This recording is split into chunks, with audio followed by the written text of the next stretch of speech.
Recording in progress.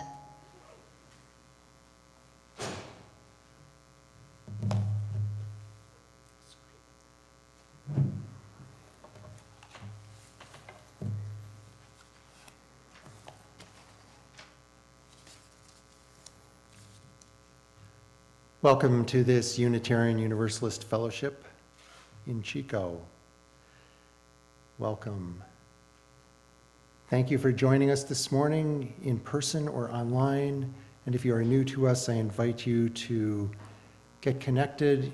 You can ask someone how to do that, or you can get help. You can get help with that online. And oh, by the way, apparently our website is not accessible right now. At least it's not from my computer. It says we've exceeded some limit, and I just discovered that this morning, and we will get it resolved sometime, hopefully sooner than later.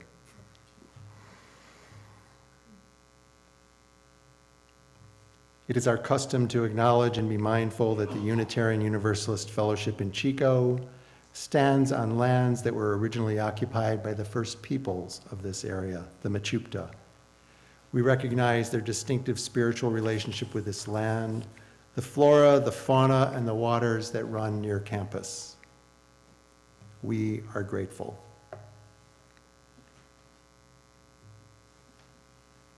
Our call to worship this morning,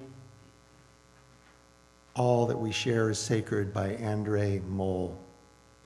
And he wrote this blessing in honor of two Unitarians, Martha and Waitsil Sharp, who during World War II dared to risk their own comfort in order to help save the lives of those in desperate need. As we gather together, may we remember, when you share with me what is most important to you, that is where listening begins. When I show that that I hear you, when I say your life matters, that is where compassion begins. When I open the door to greet you, that is where hospitality begins. When I venture out to bring you to shelter, that is where love begins. When I risk my comfort to ease your suffering, when I act against hatred, violence, and injustice, that is where courage begins. When we experience the full presence of each other, because of our shared humanity, because of our differences, that is where holy gratitude begins. May this space be a table that is not complete until all are welcome. May this table be a space of beauty where, together, we create a series of miracles, and where all that we share is sacred. May it be so.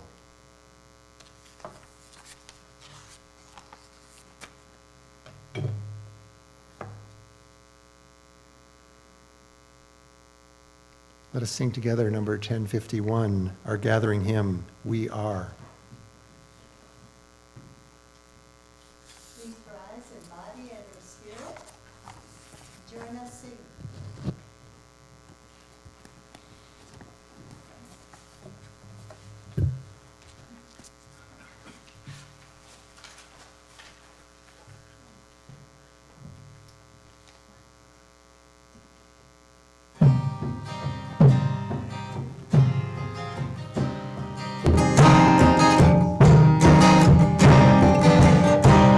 For each child that's born, a morning star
For lighting our chalice this morning, we consider the words of Barbara Wells.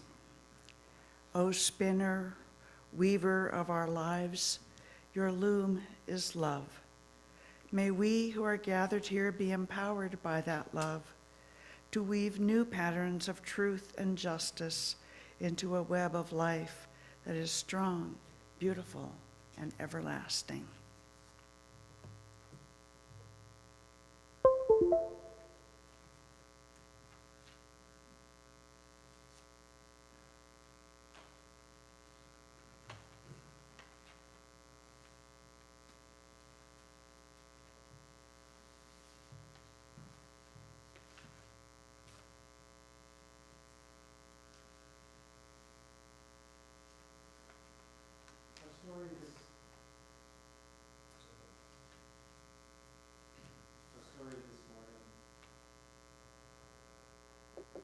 Our story this morning is from the Native American tradition, an oral tradition.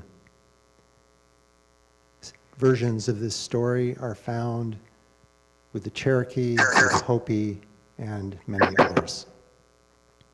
It's called Grandmother Spider Brings the Light. When the earth was new, it was cold and dark, and the animals were afraid. And they met together and they talked.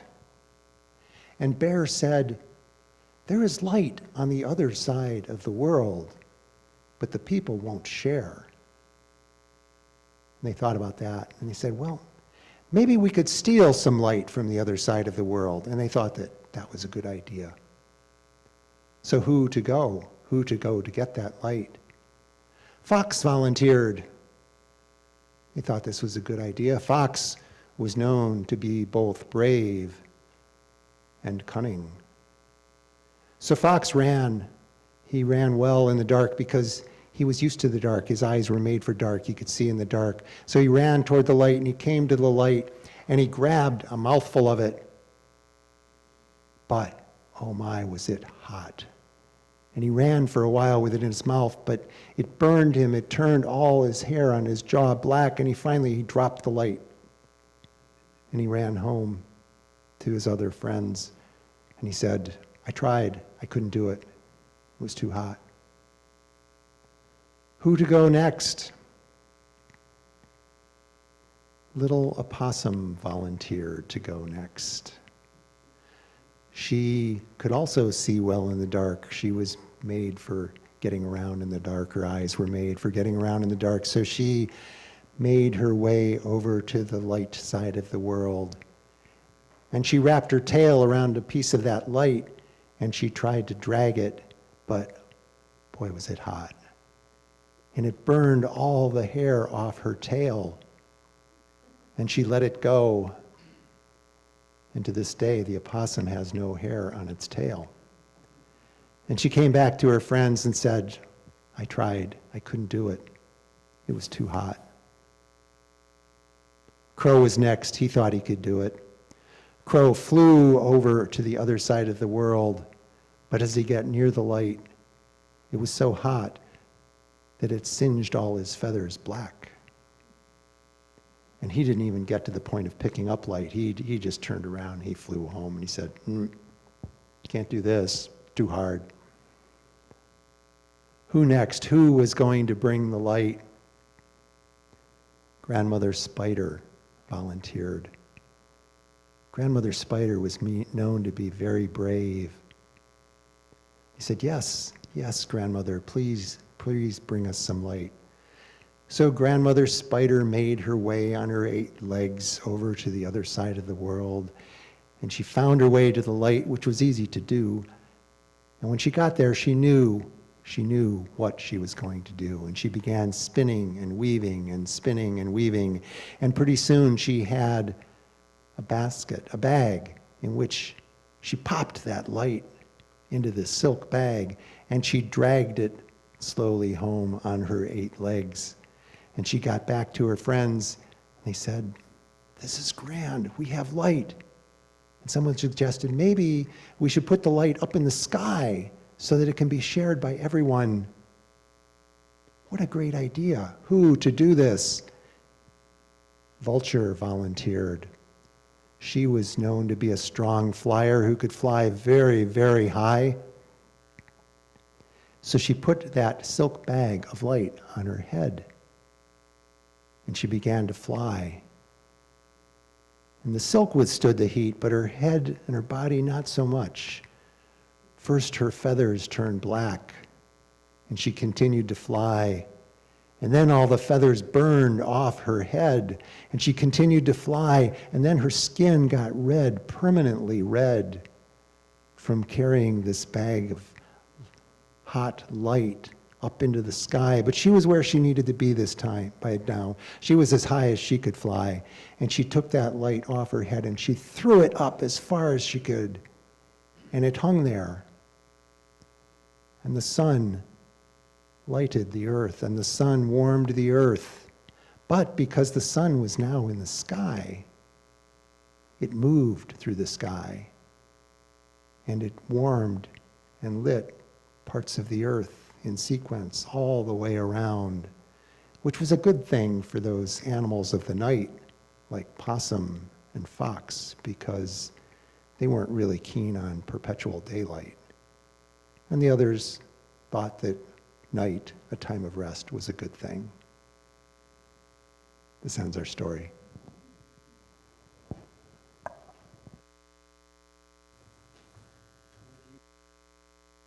More time, Dave? Jeff?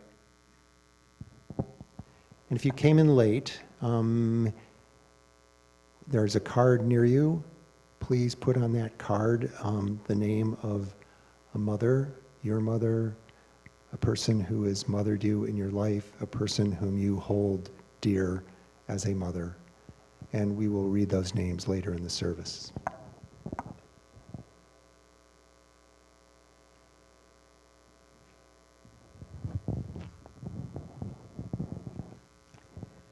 Okay. As is our custom, we now take a moment to acknowledge special joys or sorrows any of you may have, marking each one by releasing a stone into the water. I'm going to start by saying it is my huge joy that I'm finally finished moving, and I have a garage full of boxes, but here I am. Anybody else? Well, okay. Oh, sure. Ms. Marvey.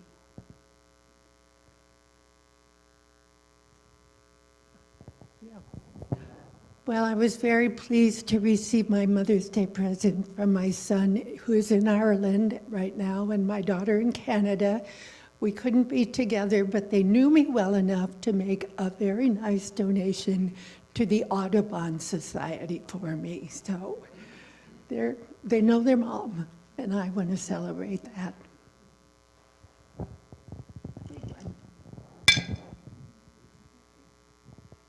And I'd like to share a joy. We went up to Paradise yesterday for the Chocolate Fest. The first time they've had it since before the fire, so there was 3 dark years, but there were just crowds of people, and it just had this festive attitude, and for the first time, I think, in a long time, I felt like Paradise can really come back.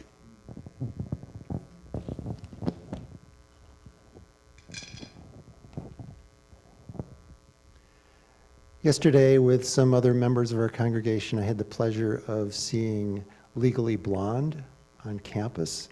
It was very well produced, delightful show, and my daughter, while not in the cast, was directly involved in making almost every single costume of the many, many, many costumes that Elle Wood goes through, and the other characters. So it was a pleasure.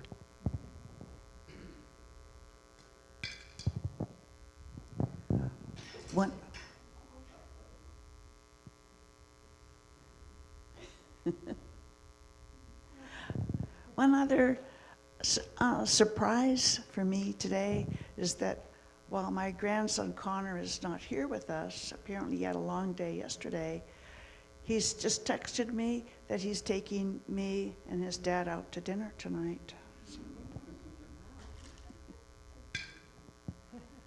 Hello? This is Angela. I have a joke. So I'm very grateful for the CDH officers that plucked me from the mountainside and Big Sur when I broke my ankle on Tuesday. And I'm also very grateful for the folks that have been giving me a hand because I can't do much. So, but it was a lot more harrowing than that, but that's how I got saved. Thanks, everyone. This is for you, Angela, a whole fistful of stones in the water.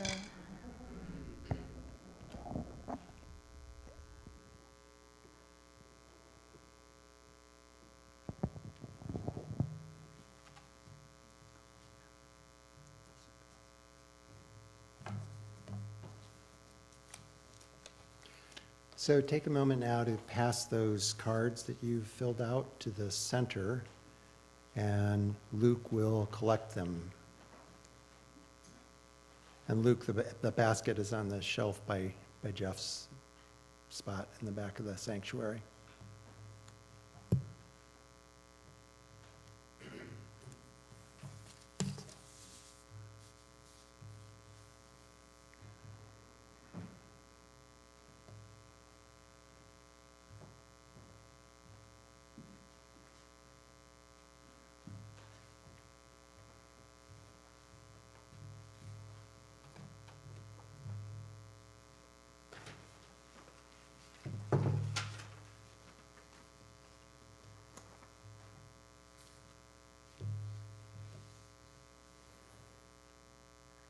We enter now into a time of meditation and prayer. I invite you to relax into this space. Get comfortable. Please breathe with me. In, out.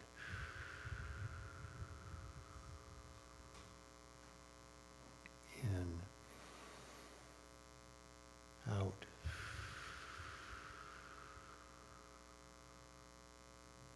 In, out.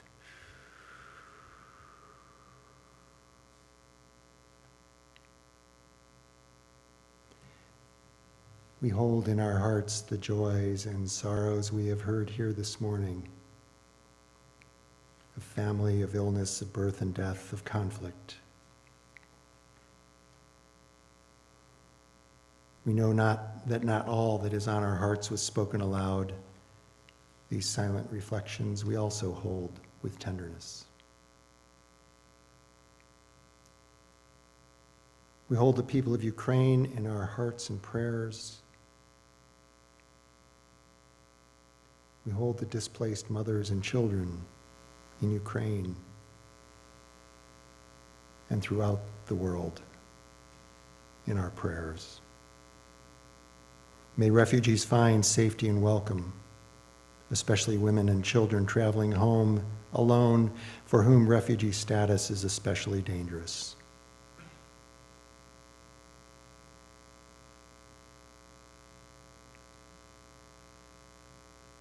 May those who fight for their country in Ukraine and in other places retain their humanity, always a dicey thing in war and conflict.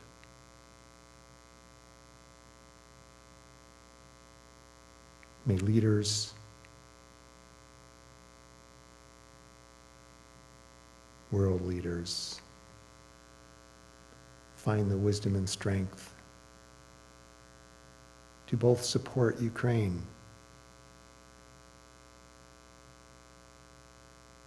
and to resist the possible escalation of this war. And may we be willing to make sacrifices in support of Ukraine.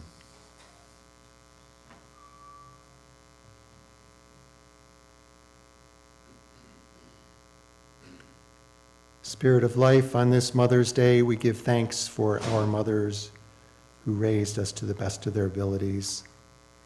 sometimes giving up their own hopes and aspirations so that we might prosper. All of us have biological mothers. Some of us have adoptive mothers. Some of us have others in our lives who have filled the role of mothers. Some of us have two mothers. Mothers come in many guises. Please say with me this refrain, let us hold with compassion and love. Let us hold with compassion and love. We will repeat this a number of times throughout this prayer. All the mothers among us, many with grown children who never stop carrying a mother's worry. Let us hold with compassion and love. The mothers who are now raising young ones with all the work and joy which that blessed task entails, may today bring them rest and celebration. May we hold with compassion and love. The mothers who have nurtured us, those who hope to be mothers, may their dreams for themselves and their families be realized. May we hold with compassion and love. Mothers here and everywhere who have lost a child. Only another mother who has experienced this can truly know their grief. Let us hold with compassion and love mothers who are in the military, who have to leave their children with fathers and relatives while they serve our country. Let us hold with compassion and love mothers who are displaced from their homes, mothers who are living on the street or in shelters, or who, despite their best efforts, cannot provide for their children as they would hope. May we hold with compassion and love these mothers named and unnamed. We will read aloud the names of mothers whom you have provided on your cards.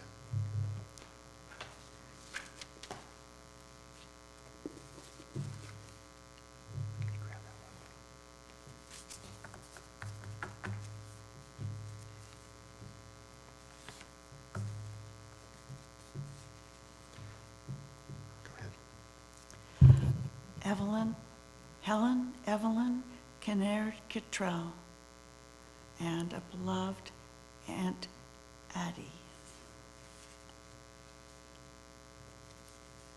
Susan Theodore, Elizabeth Bradford, Marion Engelke, Ann Harris, Ellen Javet, Pat Clark Bradford, Joan Herman, Jean Sachs, Barbara Mahler, Sharon Johnson, from Christina Christina and Carrie, Carey, Catherine M. Collier, and Edith Peterson.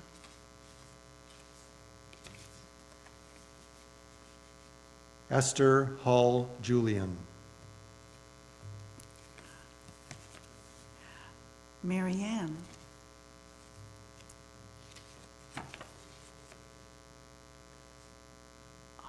Audrey Strohmeyer, Helen Miller, Emily Hall Sperlin, Juanita Meline Lucas, Barbara Bennett Crow, Kathy Ann Crow Perkins, Kathy Horsley Crow, Carson Aaron Crow Dooley, Jean Sachs,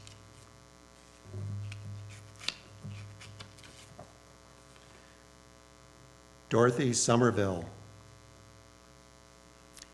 Enid Alice. Enid Harkleroad. I'm sorry if I massacred that. Harker Road, Yes. Alice Christofferson. May these mothers named and those whose names remain in the silence of our hearts be remembered with compassion and held in love on this day. Amen and blessed be. And I missed one that I put in the basket first. Catherine Plude, Rebecca Plood, and Margaret Almond.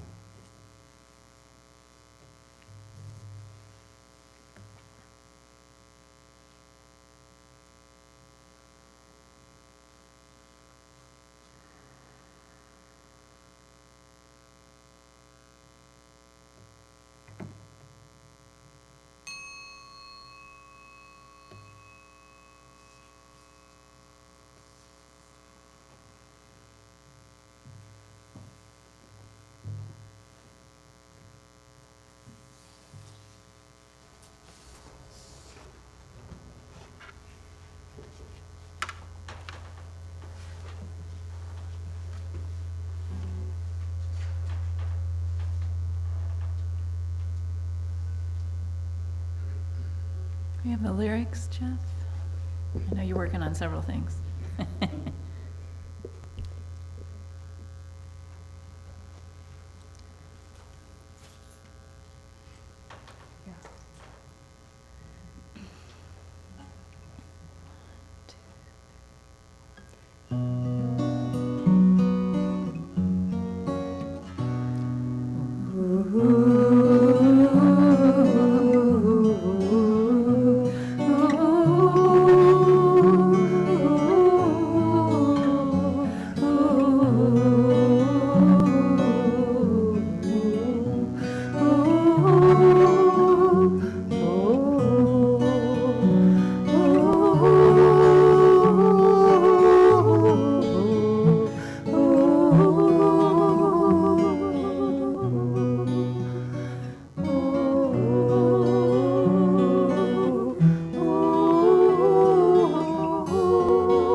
I sing for the mothers all over the earth, for their power of I ache for the mothers all over the earth, for their sorrow, for their love.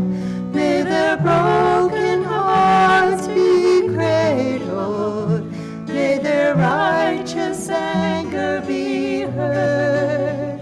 I pray for justice and healing for all of the mothers all over the earth. I pray for justice and healing for all of the mothers all over the earth.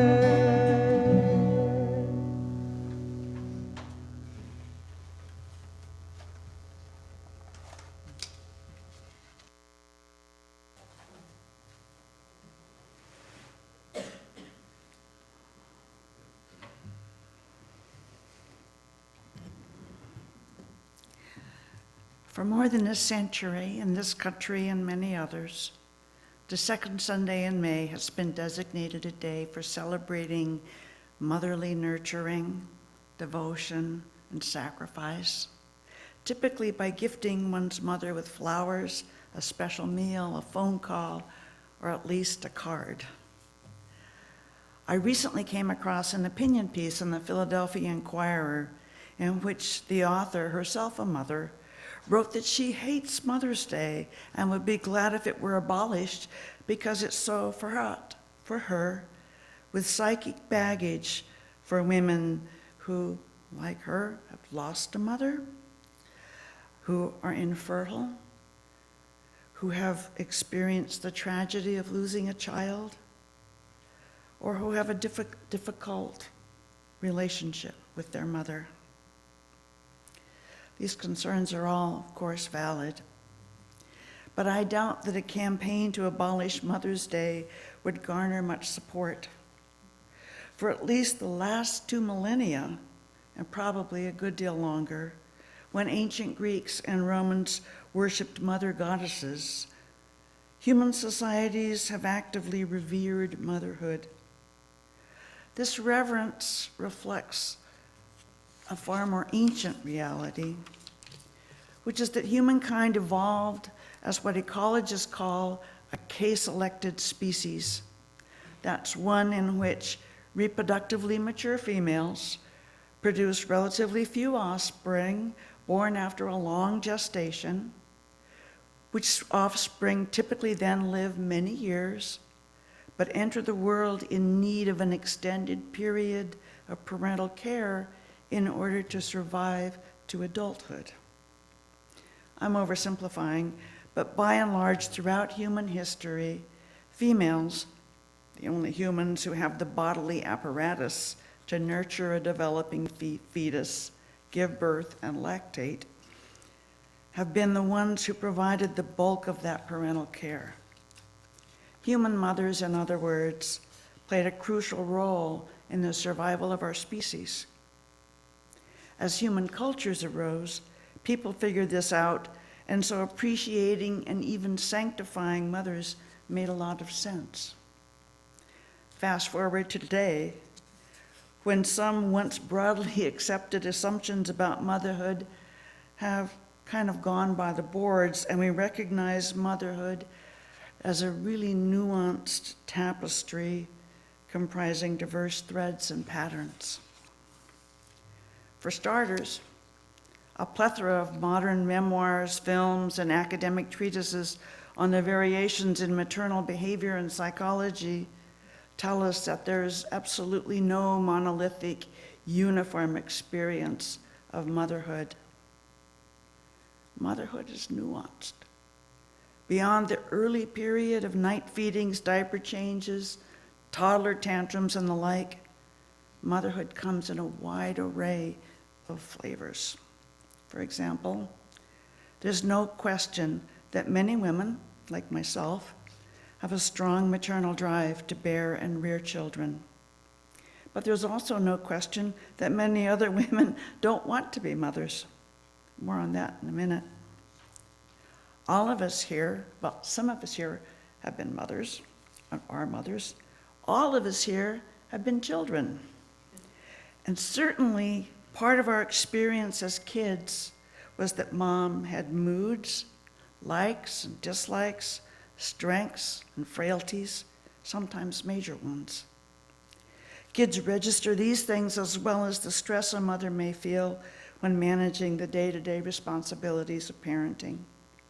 Regardless of whether they're partnered or not, today women with children typically hold down a job and, according to the Department of Labor, still do the majority of the work it takes to keep a household running. Working single mothers, as I once was, have a notoriously challenging row to hoe. That's the kind of stress that on a bad day can make one question the wisdom of motherhood. It's no wonder then that while lots of women find motherhood to ultimately be more than worth all the hassle and trouble, others are just as sure that they don't need to experience motherhood to be content and fulfilled. This group makes up a sizable chunk of the roughly 20% of American women who today opt not to have kids. Many, maybe most people, believe that birth launches the formation of an unconditional love bond between mother and child, a bond expressed in a mother's affection, patience, and diligent nurturing of the small soul she's brought into the world. Behavioral scientists tell us, however, that for some mothers, that bond is iffy or doesn't develop at all. That the whys and wherefores of weak maternal bonding and its impact on children will likely continue to be the subject of considerable research. Now, according to the Adoption Network, in the United States, about 20,000 babies currently are surrendered for adoption each year, generally within the first month after birth. As you can imagine, various scenarios, none of them pretty, drive the decision to radically short-circuit the experience of motherhood that women, in a sense, are genetically programmed to undertake. Psychologists who work with birth mothers who've made that decision say many report a complex mix of relief coupled with anguish. Nuance, again.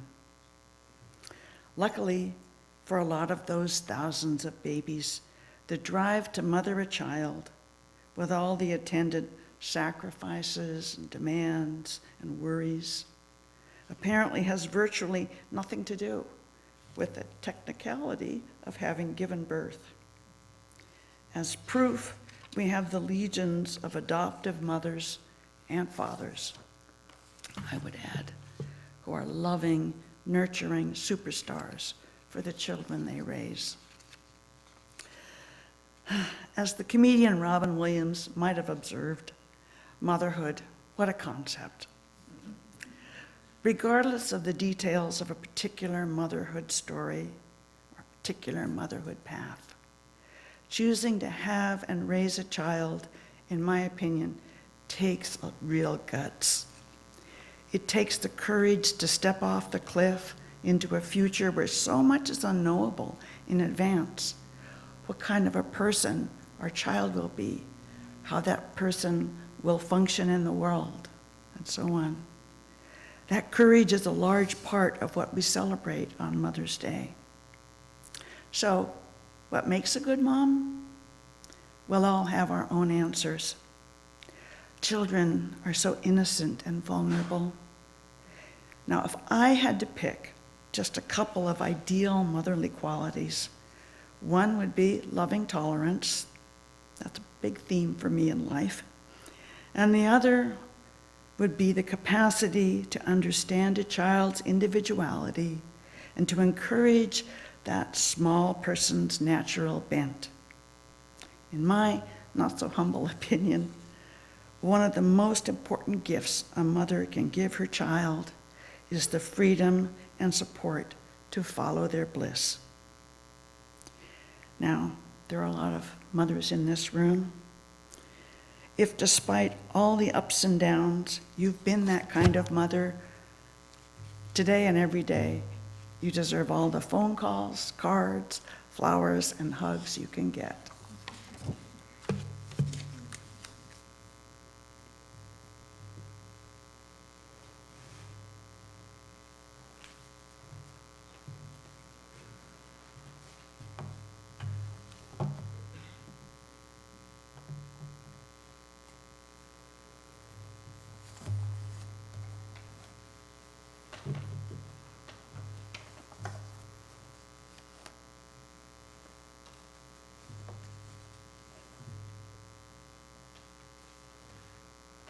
Our reading this morning is by Sarah Sutherland Dean and is titled, "My Heart Fights for Those Who Can't Fight."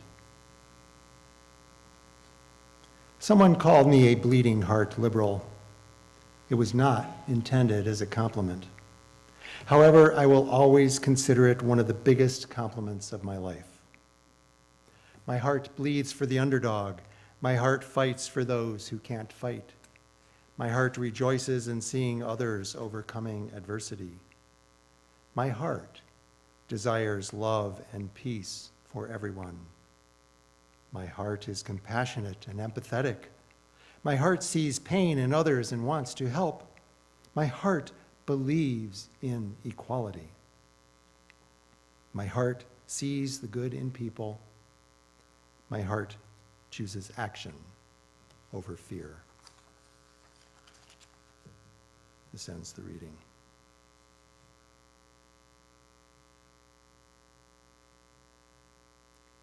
Millions of mothers in Ukraine have made heartbreaking decisions in the months since Russia invaded. While their men are constrained from leaving the country, they have chosen to embark on the refugee trail. They have become displaced persons. They could stay and risk death or rape of themselves and their daughters, a common instrument of war and seemingly one being practiced by Russian soldiers, or they can leave. While death is less likely in leaving, there is still the very real danger of rape. Unaccompanied women and children in refugee populations are most at risk of violence.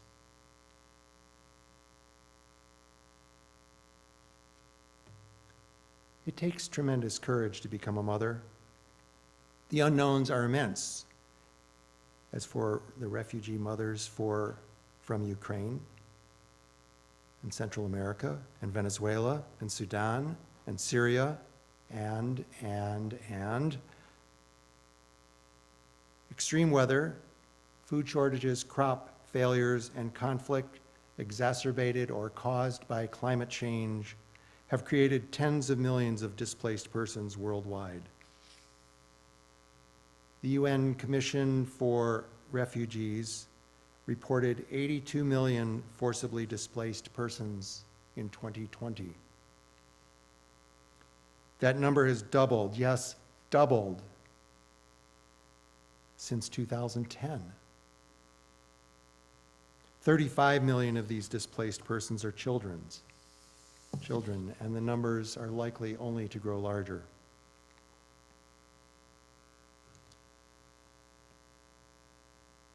With climate change making the future highly uncertain, it appears that many persons with historical privilege are choosing not to become mothers. Privileged mothers are now facing what Black, Indigenous, and people of color in this country have always faced, and what mothers in the global South continue to face. Motherhood is highly uncertain. There are no guarantees of a better life for your child. I read once of a contemporary Indigenous culture where babies are not named until they reach the age of 1 year. Infant mortality is so high that babies are not considered persons until this milestone. Contrast that with the opinion born of privilege and held by some in this country that a human embryo deserves the same protections as a person. Deserves the same protections as a person, at least until birth, and then all bets are off. I'd like to share a personal story of the courage of motherhood. The first child of my late wife, Becky, was born with Down syndrome. She was 28,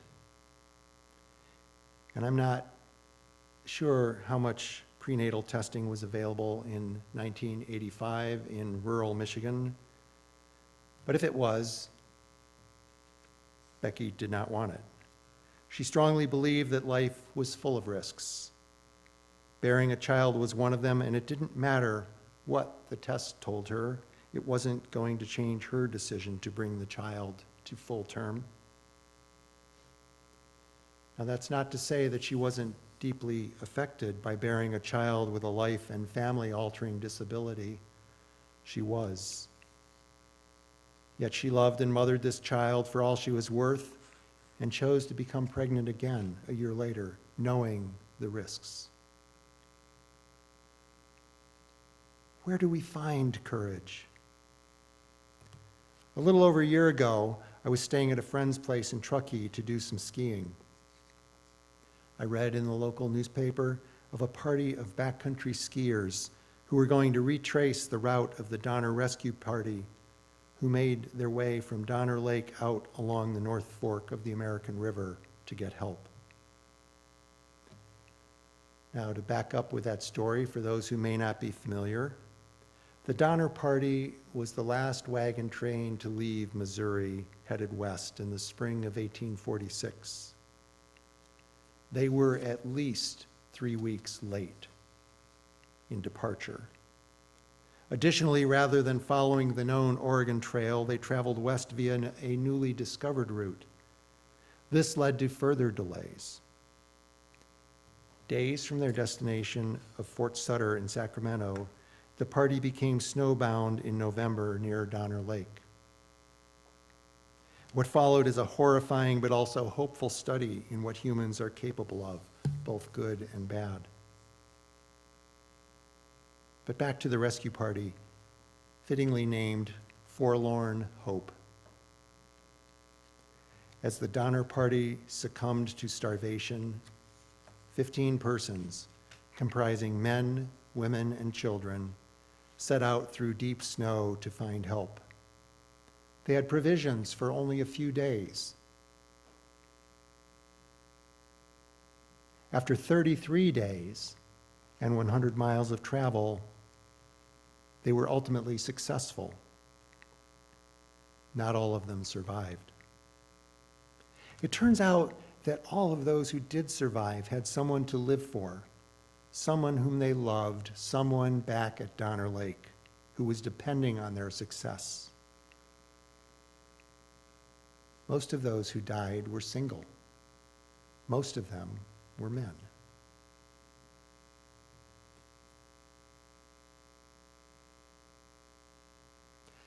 To quote MLK from his Christmas sermon of 1967, if you lose hope, you lose that courage to be, that quality that helps you go on in spite of it all.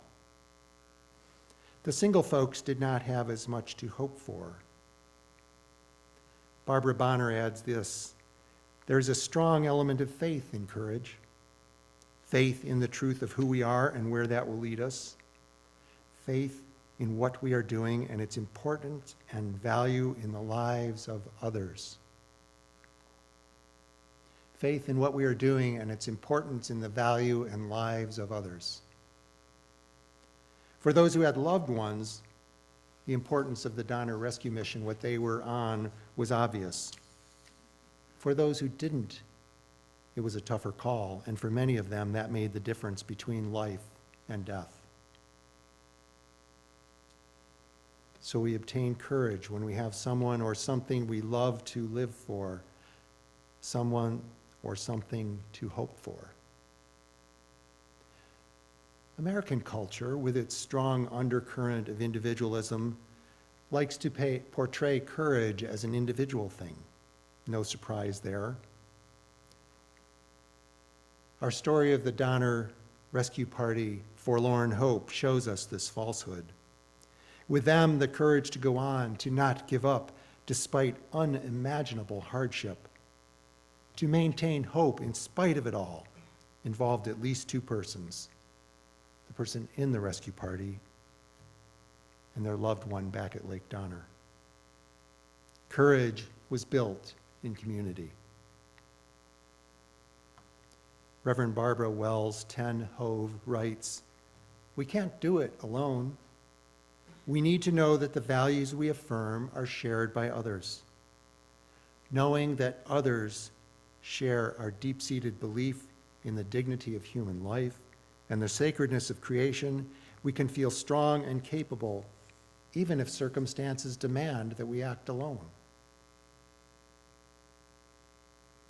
I spent some time in Santa Cruz this past week with my UU minister colleagues in Northern California, something we do twice a year. On Wednesday, some of us went on a tour of Evergreen Cemetery with our newly ordained colleague, the Reverend Sanjay Hawk. You may remember that she led worship here several months ago. When she lived in Santa Cruz, Sanjay was a volunteer in the ongoing restoration of the badly deteriorated Evergreen Cemetery. The cemetery was established in 1858 as a public cemetery and became a place of burial for some of the pioneer founders of Santa Cruz, but also those refused burial in church cemeteries. The despised Chinese were allowed to practice their traditional funerary practices of cremation here. Sex workers are buried here, as well as mountain men, Civil War veterans, travelers, and more. Harriet Blackburn was a Unitarian in Santa Cruz, originally from New England. She was widowed early, but remained a force for good in that city until her death in 1926. Harriet believed in casting the net wider. She believed in inclusion. She helped found the Santa Cruz Improvement Society and was a co-founder of the Women's Aid Society. She was an early proponent of women's suffrage. She would host inclusive gatherings at her home, inclusive gatherings like we read that Jesus did, which, like Jesus, horrified many people. Many of those buried in the Blackburn family plot within Evergreen are not even her blood relatives, but people she befriended and cared for. The Unitarian Church in Santa Cruz was incorporated in 1866. 1866. And they listed 76 members as they were incorporated. It was a force for social justice long before the term was coined. Under the influence or direct action of members of the church, vigilantes looking to terrorize and murder Chinese in any of the 4 Chinese camps and other marginalized groups, these terrorists were faced down. After the demise of the Unitarian Church in 1876, for reasons lost to history, incidents of hate crime in Santa Cruz increased. While many of the same Unitarians still resided there, they no longer had a community, a church, as a rallying point. They were individuals no longer supported by a community in their belief in the dignity of every life. Their courage to confront hate diminished. Knowing that others share our deep-seated belief in the dignity of human life and the sacredness of creation, we can feel strong and capable even if circumstances demand we act alone. We have a shared community of courage here in the Unitarian Universalist Fellowship in Chico. And there is an inclination to turn inward in this time of great stress for this church and in the wider world. Remember, there's a strong element of faith and courage. Faith in the truth of who we are and where that will lead us. Faith in what we are doing and its importance and value in the lives of others. May our congregation continue to be a beacon of love for the wider community. May we take heart from the courage of mothers who are so often called to tap deep reservoirs. May we inspire courage through our love and support of each other, this church, and the marginalized in our community and the wider world. May it be so. Amen, and blessed be.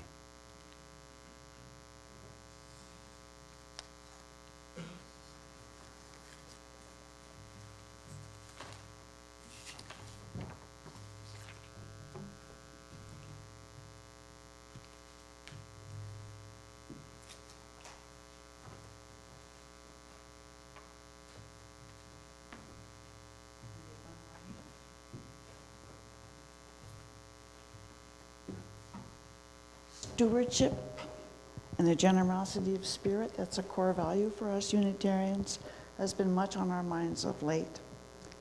So we're now taking an offering that will help sustain the ministries of the church. This month, 50% of cash offerings will go to Home and Heart, a home share program that facilitates mutually beneficial living arrangements for older adults and for those in our community seeking affordable housing.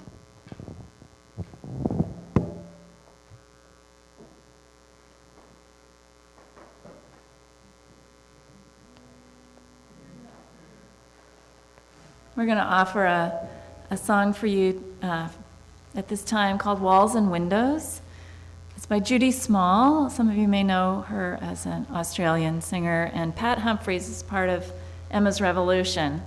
And they wrote this almost 40 years ago, but so much of it still applies in support and reverence for mothers on all sides of a conflict.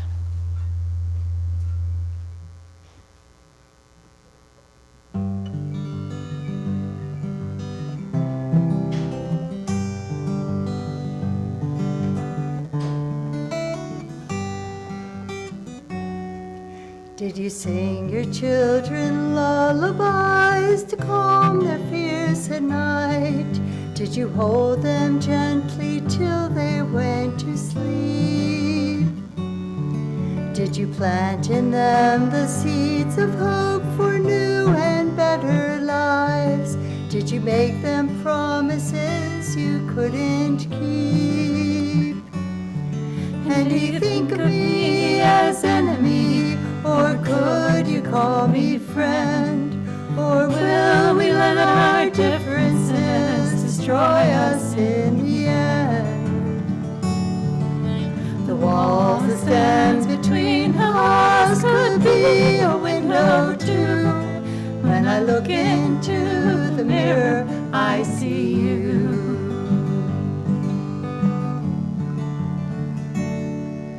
Do you have sons who fight for peace the way I'm told mine do? Do they send you photographs from foreign lands? Do you chill to see the missiles, and do they haunt your dreams? Do you wonder who's the power, who's the hands? And do you think of me as enemy, or could you call me friend? Or will we let our differences destroy us in the end? The wall that stands between us could be a window too. When I look into the mirror, I see you.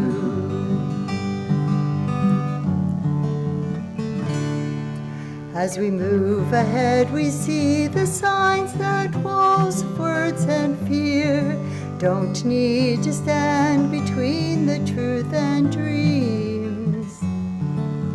Walls of windows rise into the distance, and we dare to look into the mirror and see peace.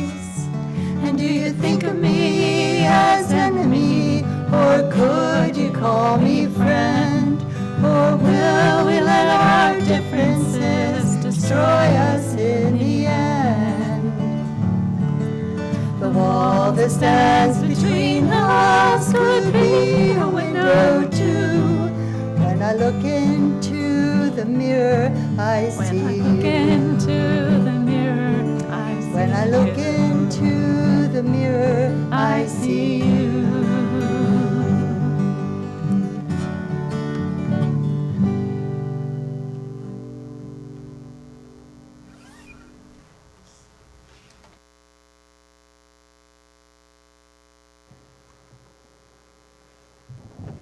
Thank you for your generosity.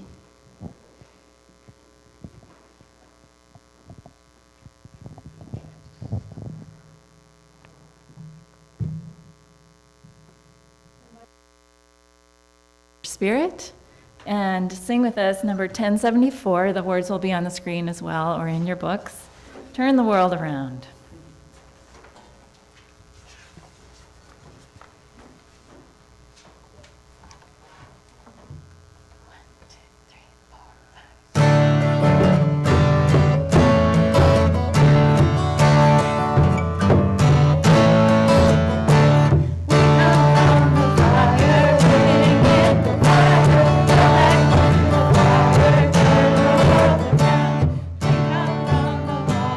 Living in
These words by the Reverend Marjorie Newland Leeming.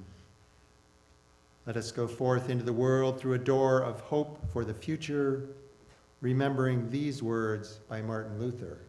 Martin Luther, not Martin Luther King. Even if I knew that tomorrow the world would go to pieces, I would still plant my apple tree. Even if I knew that tomorrow the world would go to pieces, I would still plant my apple tree. So may it be with us. Amen, and blessed be. Go in peace.